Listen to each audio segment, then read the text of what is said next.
Oke, bayangin deh sebuah pura yang berdiri megah di atas tebing, langsung menghadap ke Samudra Hindia dengan ombak di bawahnya yang mengamuk.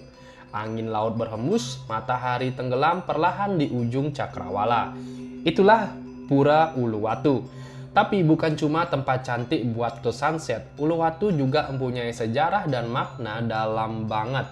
Yuk kita mulai cerita perjalanannya. Nah, sebelum video dimulai, untuk kalian jangan lupa juga terus like, komen, dan subscribe ya untuk channel edukasi Hindu yang ada di Bali ini.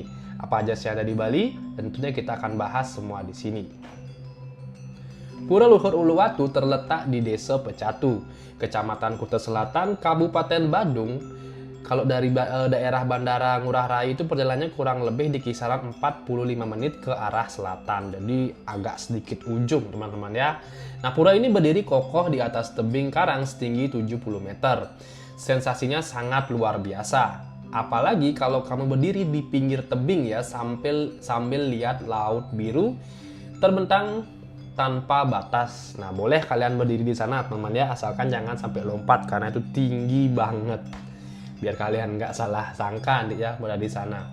Nah, selain itu pura ini termasuk salah satu juga pura Sat Kayangan Jagat atau 6 pura yang ada di Bali sebagai pura utama yang dipercaya sebagai penyangga spiritual pura di Bali, teman-teman ya.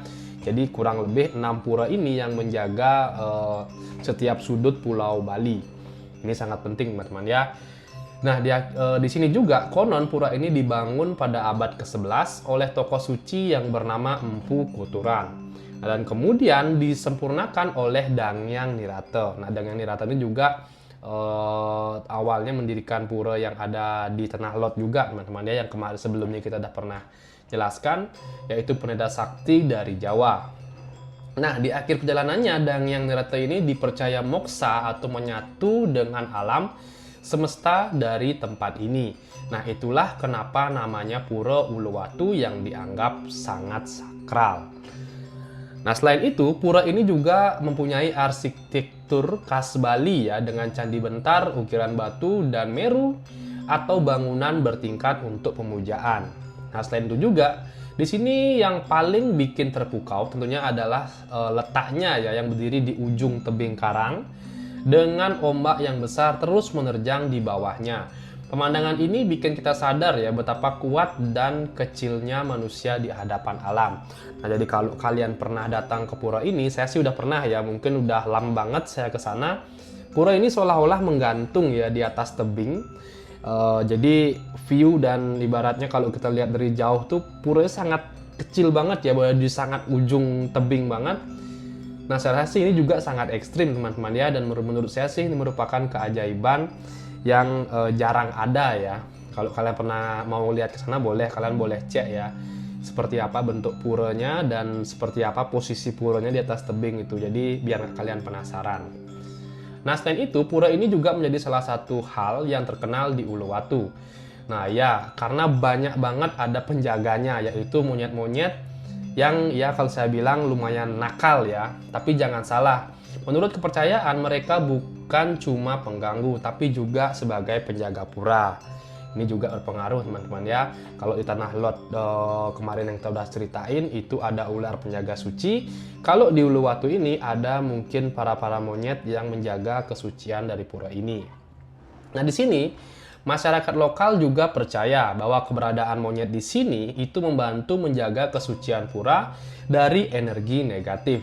Tapi ya tetap hati-hati ya, jangan bawa kacamata atau topi atau barang-barang yang mudah diambil. Karena itu pernah kejadian namanya suatu kali saya ke sana pas mungkin kurang lebih di SMP namanya, ngelihat banyak turis yang barang-barangnya diambilin. Nah, contoh seperti gelang, mungkin seperti kaca, kalung itu jangan kalian bawa ke sana ya, karena di sini saya bilang monyetnya masih liar ya dan tidak terlatih.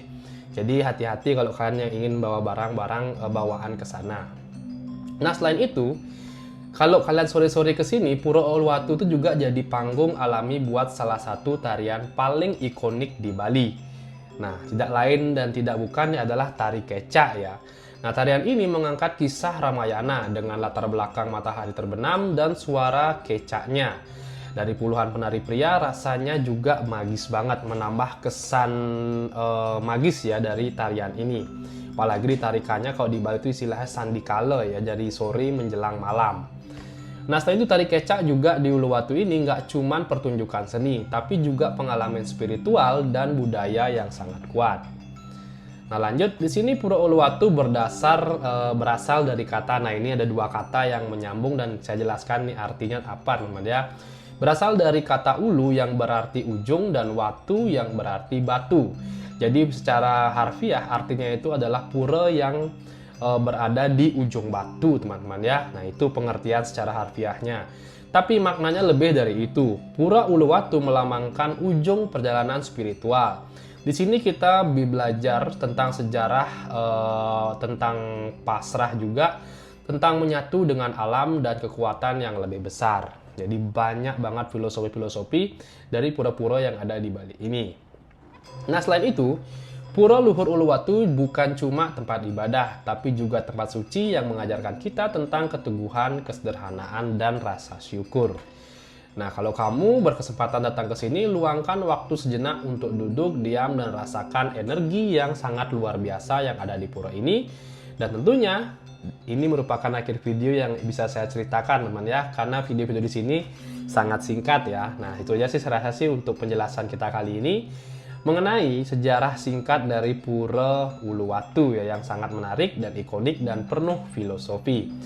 Tentunya untuk kalian seperti biasa jangan lupa juga ya terus follow channel ini untuk penjelasan mengenai edukasi-edukasi tentang Bali dan Hindu teman-teman ya, yang ada di Bali, budaya seperti apa, kehidupan masyarakat seperti apa, dan masalah-masalah apa saja yang akan terjadi ke depannya. Kita akan bahas semua di sini. Oke, sekian dari video saya ucapkan terima kasih.